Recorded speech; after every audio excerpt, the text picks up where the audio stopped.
আমাদের ফার্মি মুরগিগুলো কিছুদিন যাবত আমরা বাহিরে ছাইরা পালন করার চেষ্টা করতেছিলাম, আর এতে দেখতেছিলাম যে বাহিরে ছাইরা পালন করলে হয়তো খাবার খরচ কিছুটা কম হইতে পারে। এই জন্যই হচ্ছে এদেরকে বাহিরে ছাইরা পালন করার চেষ্টা।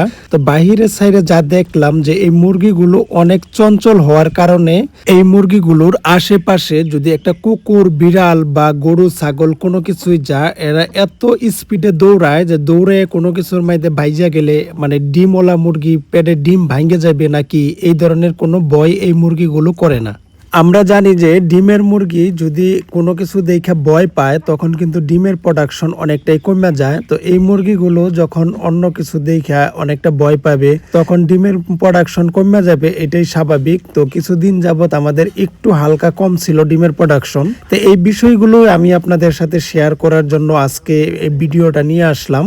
তবে এই ফার্মি মুরগি যদি আপনারা ভালোভাবে লালন পালন করতে পারেন তাহলে এটা থেকে 80% ডিম পাওয়া সম্ভব, অর্থাৎ 100টা মুরগি পাললে 80টা ডিম পাওয়া সম্ভব যদি মুরগির কন্ডিশন ভালো থাকে।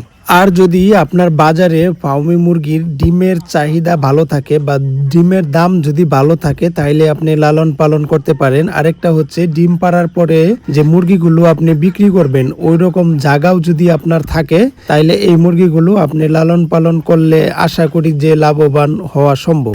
আরেকটা কথা না বললে নয়, এই মুরগিগুলো কিন্তু ডিমের জন্যই লালন পালন করা হয়। আবার যদি কেউ আইনা মাংসর জন্য পালন করেন, আবার দেখা গেছে ছোট বাচ্চা 100-200 পিস উঠে এলেন, অর্ধেক মুরগ হয়েছে, তখন কিন্তু এইগুলো অনেক দেরিতে ওজন আসে, দেশি মুরগির চাইতেও দেরিতে ওজন আসে, তখন কিন্তু এটা আপনার লস হবে। তাই আপনারা যদি যখনই এই মুরগি নিয়ে কাজ করতে চান যে মুরগি চেনা যায় ওই ধরনের আনলে আমি মনে করি যে এটা আপনাদের জন্য ভালো।